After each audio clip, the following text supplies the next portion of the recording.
Bienvenidos y bienvenidas una vez más a mi canal de YouTube llamado Perú Orgullo de España. En el día de hoy vamos a tratar de encontrar una respuesta plausible a la pregunta que yo mismo me he formulado muchas veces a lo largo de mi vida.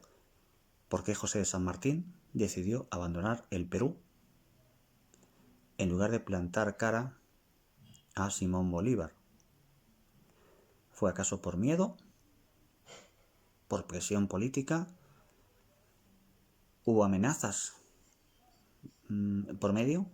¿O es que simplemente José de San Martín era una persona íntegra y cabal que no quería ser ningún estorbo o ningún problema para la ambición desmesurada de Simón Bolívar? Bueno, seguramente nunca lo sabremos porque no conocemos en detalle los pormenores de la entrevista que tuvo lugar en Guayaquil entre los días 26 y 27 de julio de 1822.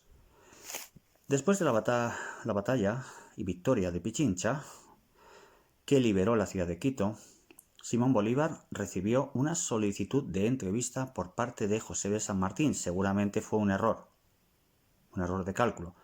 Le puso en bandeja, pues, su destitución prácticamente. Este último, San Martín, llevaba combatiendo varios años en Perú para liberarlo, en una guerra sin fin, por falta de recursos. La entrevista se concertó en la ciudad de Guayaquil para el día 26 de julio de ese año. Simón Bolívar llegó a Guayaquil el día 11 de julio, es decir, que tuvo 15 días completos para preparar la estrategia a seguir durante la reunión. San Martín arribó a dicha ciudad a las 10 de la mañana del día previsto en la fragata Macedonia. Simón Bolívar y San Martín conversan solos, sin testigos, durante 1 hora y media aquel día y durante 4 horas al día siguiente, día 27 de julio. Luego, el protector del Perú, San Martín, abandona la ciudad. Sobre esta entrevista se ha escrito abundantemente, elucubrando lo que pudieron decirse uno a otro. Indudablemente, el protector del Perú pide ayuda militar al Libertador y parece que éste se la niega. San Martín decide entonces abandonar el Perú, con objeto de que Bolívar pueda liberarlo. En su carta al Libertador del 29 de agosto de 1822, le comunica: para el día 20 del mes entrante, es decir, de septiembre, he convocado el primer Congreso del Perú y al día siguiente de su instalación me embarcaré para Chile, convencido de que mi presencia es el único obstáculo que le impide a usted venir al Perú con el ejército de su mando. Bolívar tiene así el camino libre para marchar hacia Lima. Bien, es evidente que este fue un error, porque es cierto que el ejército español realista estaba teniendo victorias importantes. Hasta la victoria de Junín no se produce una derrota importante, y es cierto que era cuestión de tiempo, sin duda, que cayera. Entonces José de San Martín cometió un error de cálculo, porque él había llegado antes a Perú, debía haberse quedado allí. Dejó a su merced digamos, a los peruanos, ¿no? La renuncia de este San Martín se produjo, como dije antes, el 20 de septiembre de ese mismo año, es decir, aproximadamente 2 meses después de la famosa entrevista entre ambos generales. Ante la falta de entendimiento en la entrevista entre San Martín y Bolívar, el primero, Libertador del Perú, dimite de su cargo de protector del Perú y se retira de la vida política.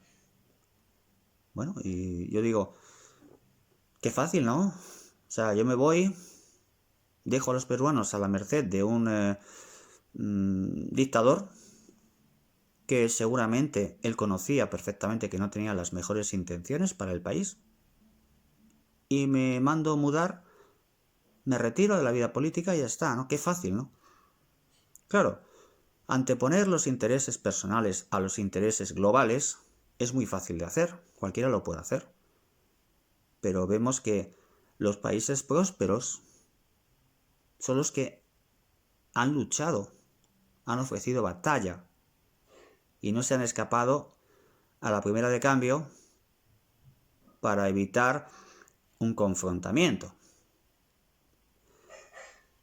Gracias a los refuerzos que San Martín enviara, Sucre había podido obtener la victoria de Pichincha, pero luego la concepción de la independencia por parte de San Martín y la que tenía en mente Simón Bolívar eran equidistantes.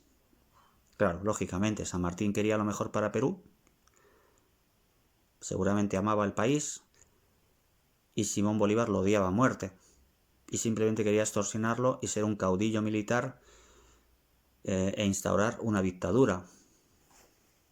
A partir de 1820, el caudillo rioplatense San Martín quiso resolver el problema de la emancipación por la vía diplomática. Lo intentó, pero lógicamente España dijo que no. Lo intentó, España planteó sus cartas, lógicamente no podía aguantar eternamente, pero yo creo que fue un acierto claro plantear batalla. De hecho, Perú hubiera sido mucho más importante dentro de un conglomerado de naciones emancipadas o independientes, pero bajo la tutela efectiva del rey de España. La ideología de San Martín siempre fue monárquica. Él era un decidido adepto al rey y no le culpo de que no encarnara precisamente en la persona de Fernando VII los ideales monárquicos. Claro, y los míos tampoco. Hablamos del peor rey de España en toda su historia.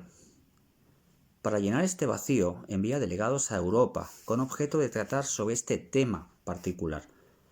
Tras la dimisión de sus cargos, títulos y honores del Perú y de Chile, en 1824 zarpará rumbo a Europa y fijará su residencia en Francia, no interviniendo ya en los asuntos americanos, salvo un breve regreso sin desembarcar en 1829.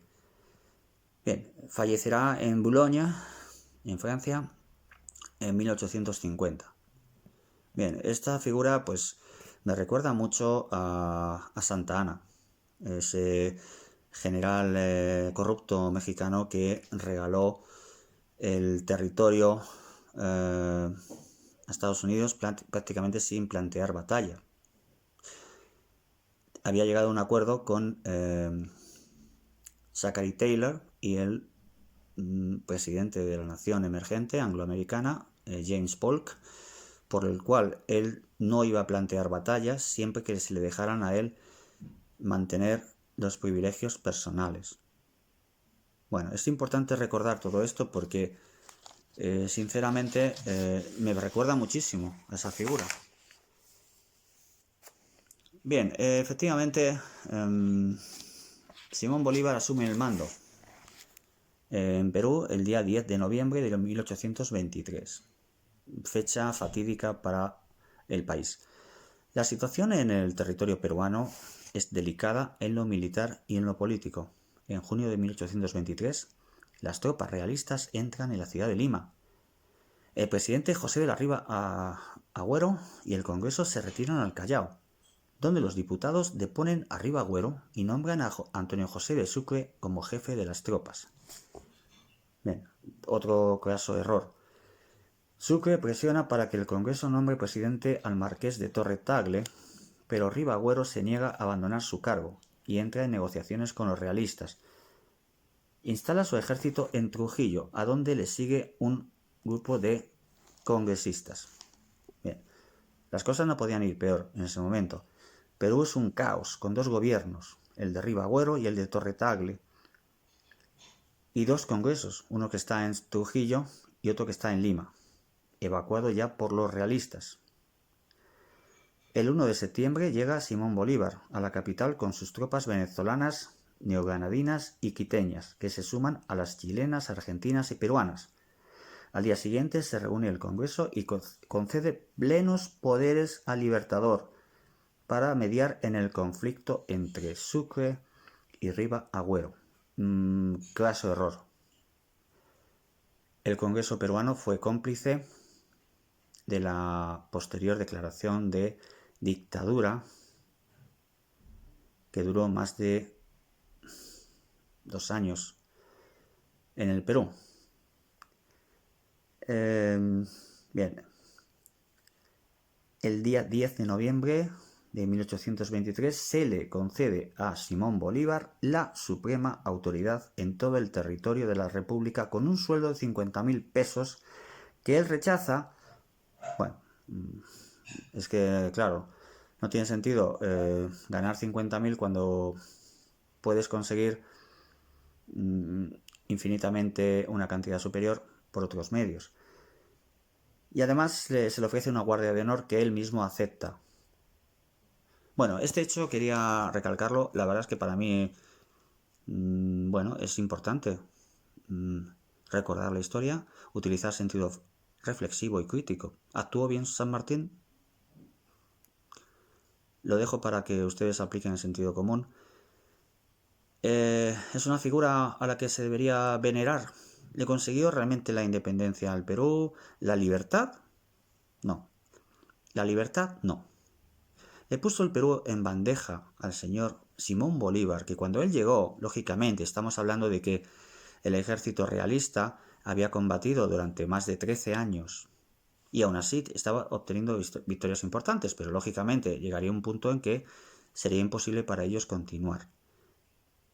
Entonces, cuando llegó Simón Bolívar, pues claro, el terreno estaba allanado para que él fuera el héroe de la situación y pudiera hacer lo que se le antojara, que es lo que hizo, básicamente. Bueno, entonces, ya hemos hablado en otro vídeo sobre Simón Bolívar como enemigo público del Perú, número 1 de toda la historia, sin duda. Y en este caso, bueno, al señor José de San Martín también le toca lo suyo. Pienso que podría haber actuado de otra forma.